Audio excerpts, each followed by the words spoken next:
Welcome to Not Milk Never Milk. Subscribe if you're lactose intolerant. In this video, I will show how to make city with paper.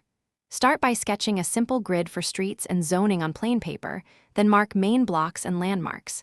Use a consistent scale to keep buildings proportional and decide where parks and plazas will sit. Gather varied paperweights, scissors, glue, and a ruler. Fold test buildings first to ensure fit, then assemble neighborhoods section by section for visual balance.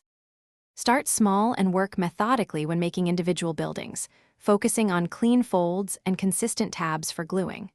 Score fold lines gently to prevent tearing, and test assemble pieces before applying glue.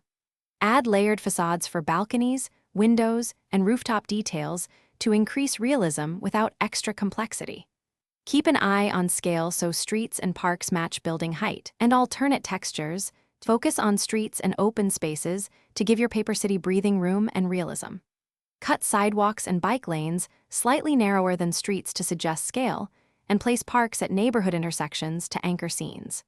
Make trees from twisted paper or punch shapes, and craft benches and lamps from tiny folded strips. Finish with light washes of color for shadows and road markings to unify the whole layout and enhance depth. Thanks for watching. If this was helpful, leave a like and consider subscribing. See you next time.